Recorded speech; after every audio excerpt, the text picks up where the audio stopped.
ये paint stocks में अब सब्सटेंशियल रोल ओवर्स हो, ये शॉर्ट रोल ओवर्स हैं, दैट मीन्स प्रोस्पेक्टिव जनवरी के लिए भी बहुत अच्छा नहीं है। आप लोगों ने क्या व्यू रखा है इस वक्त एशियन पेंट्स पे वजह पे? मैंने स्पेशली एशियन पेंट्स जहाँ पे हम लोगों ने काफी अच्छा करेक्शन देखा है in the last month and half. मुझे लगता है कि यार दीज लेवल्स यहाँ से डाउनसाइड रिस्क कम है, क्योंकि जो जो मेजर इशू है इज द बिरला ओपस का जो लॉन्च हुआ था। I think that is clearly playing on like like most of the paint stocks. पर हम लोग को ये भी सोचना चाहिए कि Asian Paints is going to be like 3x, is already 3x the size of Birla Opus जो लोग प्लान कर रहे हैं in the next 18 to 24 months.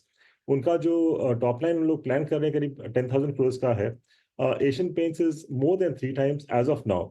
So in the next 2 to 3 years, clearly Asian Paints will still continue to grow, or maybe at a lower pace.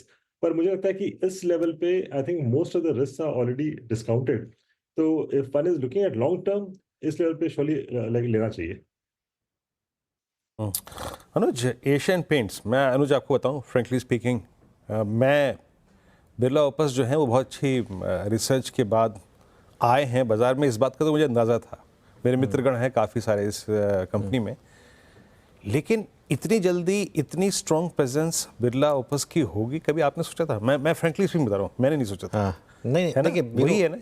बिल्कुल वही है और वही कारण है। और देखिए मैं एक चीज़ बताऊं आपको, जो मैंने एक आई थिंक आपको याद होगा, ये मैंने 2 महीने पहले कहा था, तब 2500 पे था कि अभी भी अवॉइड करिए इसको। मैं अभी भी बोल रहा हूँ अभी भी अवॉइड करिए इसको। और ये स्टॉक 3 महीने में 31% गिरा है ना।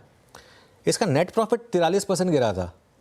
तो ऐसा कुछ नहीं है कि ये स्टॉक कोई अब एकदम से स्क्रीमिंग बाय बन गया भाई। या तो अर्निंग्स स्ट्रांग हो उसमें स्टॉक गिरे, समझ में आता ना। गिरा इसलिए क्योंकि अर्निंग्स आधी हो गई थी। अब वो वन ऑफ थी या नहीं ये पता नहीं, लेकिन आगे भी टेंशन होगी।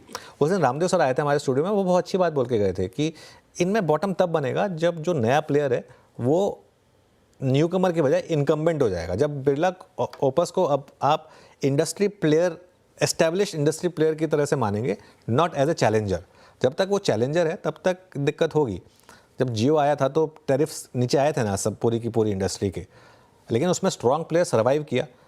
एशियन पेंट्स की आज की जो सिचुएशन है वो वही सिचुएशन है जो भारतीय एयरटेल की थी 7-8 साल पहले उसमें। लेकिन अगर आप उस स्टेट में जल्दी घुस गए तो आपको काफ़ी टाइम तक पेन झेलना पड़ा। लेकिन एक स्टेज आया जहाँ पर जो इनकम्बेंट था, मतलब उसने कहा कि बस अब हमको ही पैसा बनाना है। सबने पैसा बनाया उसके बाद, और आपने उस तरीके के मूव्स देखे। मेरा ये मानना है कि almost same story play out होगी एशियन पेंट्स के साथ। लेकिन अभी कहाँ जाकर बॉटम होगा, 1900 पर होगा, 1700 पर होगा या 1600 पर होगा, ये मैं नहीं कह सकता हूँ। लेकिन स्टोरी इसमें भी वही प्ले आउट होगी जो भारतीय में हो गई थी। एशियन पेंट्स भी वापस अपने प्रीवियस हाइज को रिक्लेम करेगा, लेकिन उससे पहले पेन है, और उससे पहले अर्निंग्स की पेन और वैल्यूएशन डी रेटिंग जो है उसको एशियन पेंट्स को झेलना पड़ेगा। तो देखिए, अगर आपके पास ये स्टॉक 50 रुपये से या 60 रुपये से जो कई लोगों के पास होगा तो आपको कोई दिक्कत नहीं, आप बने रहें, वो डिविडेंड आपको लगातार मिलता रहा है, उसमें कोई दिक्कत नहीं है। लेकिन फ्रेश एंट्री की जहाँ तक बात है ना मुझे वीरू, उसमें या तो आप स्टैगर्ड वे में इसको SIP की तरीके से करें, या फिर वेट करें, एक आध कोई क्वार्टर ढंग का आएगा उसके बाद भले ही 20% महंगा लेना पड़े, उस तब तक का वेट करें। बिल्कुल, इसी की थोड़ी मार्किंग करते हैं मानस। ये मार्किंग स्पेशली एक लॉन्ग टर्म इन्वेस्टर के लिए होगी मानस। ये जो पूरा बेस था इसका चार्ट के लिए आप देखें, अप्रैल 2021 से, यानी पोस्ट कोविड जो इसका एरा था वो तो इसने तोड़ दिया, जो कि परसिस्ट करता था 2648 पे। और दिक्कत की बात यह है कि मानस वो 1900 रुपये से लेकर करीब करीब 2800 रुपये तक एक वर्टिकल राइज था। कोई बीच में टाइम स्पेंड नहीं किया इस चार्ट ने। अनुज, जो बोल गए प्राइस अभी 1900, लॉन्गर टर्म चार्ट्स पर उसकी पॉसिबिलिटी नजर आ रही है क्या? देखिए, करीब करीब मेरे ख्याल से 3 साल से ज्यादा का समय लगा इस रेंज में स्टॉक ने ट्रेड किया, 2600 और 3500।